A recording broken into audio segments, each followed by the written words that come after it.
Bismillahirrahmanirrahim. Assalamualaikum warahmatullahi wabarakatuh. So I'm very sorry because I'm a little bit late for this penerangan kan. So untuk minggu ni yang tak masuk kelas hari tu, yang tak masuk kelas hari online hari tu, Google Meet. So untuk this week, okay, kita akan belajar mengenai SVO pattern. S ni subject, verb dan juga object. Okay. So, okay, SVO patterns. Okay, tips on how to build or construct a simple sentence based on this SVO concept or patterns. Okay, tips ataupun cara-cara bagaimana untuk membina ayat mudah. Okay, as you see here,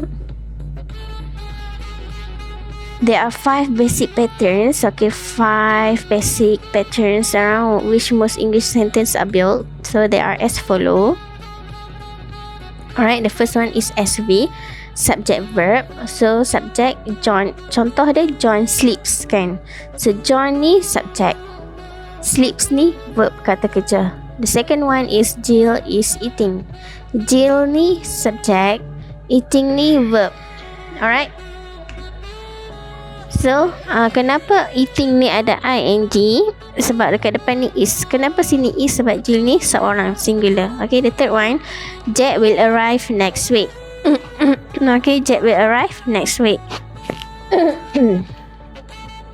So, Jack ni subject, verb dia arrive. Okay, so the second one is SVO. Yang ni yang kita nak belajar hari ni, SVO, subject, verb dengan object. Okay, subjek ni macam person lah, orang. Okay, so I like rice. Subjek dia I, verb dia like, suka. Objek dia rice. Okay, so bila kita nak bina ayat, okay, kita akan buat, selalunya kita akan buat jadual. Okay, jadual. Ada 3 jadual. Satu macam ni, 3 kolom. Okay, okay. So dekat sini subjek, sini verb, sini objek. Okay, so bila kita nak bina ayat, kita akan isi dekat sini kan, subjek dia I tadi, verb dia like, objek dia rice. Okay, titik. So jadilah ayat lengkap. Okay, so bila kita guna konsep ni, ayat kita akan jadi lengkap. Okay, okay, contoh yang nombor ni, subjek, verb dengan adjektif. Adjektif ni kata sifat. Okay, his ni asal dia daripada he is. Okay, tapi diringkatkan jadi his. So jadi subjek dia he, verb dia is kan, ini verb to be. So funny, kelakar. Okay, macam tu. Okay, so jadilah ayat dia lengkap yang bertitik begitu. Alright, so ini macam mana kita nak praktis, nak bagi ayat kita nak tahu ayat kita tu lengkap ke tak lengkap. Alright, so and then okay, ni formula dia subjek tambah verb tambah objek tu lah, macam tadi tu kan. Buat 3 kolom. Okay, ada 3 kolom. Alright, so 3 kolom. Lepas tu kita tulis sini S, sini verb, sini objek. Okay, so I ni subjek, verb dia read, objek dia news paper, titik. Okay, nombor 2 he ni subjek, verb dia plays, kata kerja kan, main, plays cricket. Okay, macam tu. Alright, so kita tahu lah ayat kita tu lengkap ke tak dengan konsep SVO ni. Alright, so macam tadi, macam ni tadi, kita kena tengok juga singular ke plural. Alright, so contoh kan, ni I ni duduk dalam kumpulan plural. Ingat tak yang ada singular dengan plural? Okay, okay, plural ni I, you, we, they. Ini ada he, she, it. Okay, ingat lah. So plural ni macam I dengan you, walaupun seorang tapi dia duduk dalam kumpulan plural, untuk kumpulan yang ramai. Alright, so padam kejap. So kita nak tunjuk, okay, kita nak tunjuk macam ni. Saya akan jadi macam I ni plural. So bila plural, dia tak ada S kat belakang. Tak ada. Tapi kalau singular, he, kan, he, dekat verb dia ada S.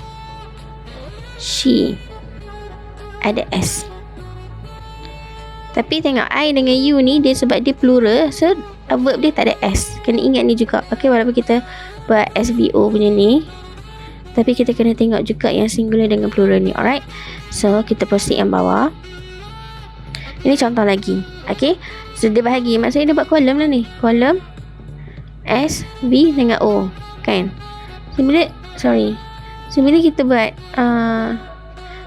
kita buat kolom, so kita tahu nak kata ayat kita tu lengkap.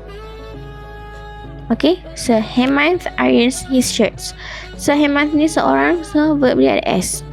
Saraswati pun seorang, dengan verb dia ada S. He seorang, verb dia ada S. Tapi they, mereka ni ramai, so ada S tak? Tak ada S. Okay, so kita proceed yang bawah. Okay, yang bawah ni seningan.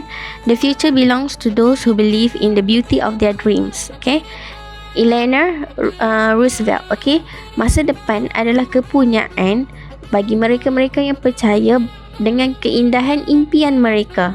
Okay, dia percaya bahawa apa yang dia nak untuk masa depan tu adalah sesuatu yang indah.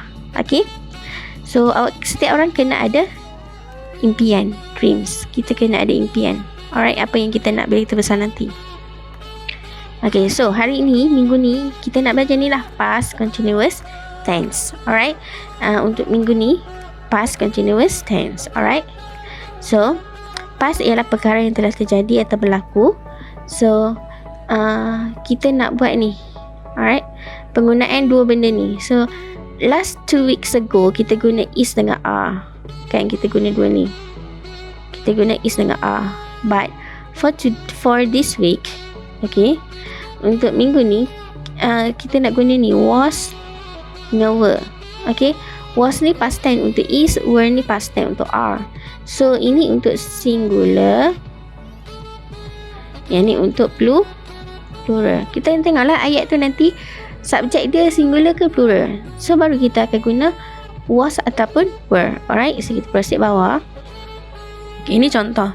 Ini ayat yang positif, ayat negatif dan ayat soal. Okay, she was cooking. See, dia guna alright, was cooking, dia guna was. Kenapa was? Sebab she seorang, dan bila ada was ataupun were, dia kena ada ing. Okay, so she ni subjek, yang ni was cooking ni verb, all morning ni objek dia. Okay, macam tu. So kalau ayat negatif dia ada not, dan ayat soal ada soalan lah. Okay, so ada was she sleeping, yang ni was not sleeping. Kita tengok dekat situ. Alright, so ni exercise yang awak kena buat menggunakan past continuous tense yang kita ada was ataupun were. Okay, kejap, R tu macam V pula. Okay, okay, was dengan were. So I nak you buat ayat mudah. Okay, ayat mudah yang gunakan konsep SVO tadi. Okay, so fishing, I bagi contoh kan. Ali were, bukan no, salah, was. Tengok aku tersalah pula. Okay, so Ali, kenapa was? Sebab Ali tu seorang. Ali was, terus ambil fishing. Ali was fishing at the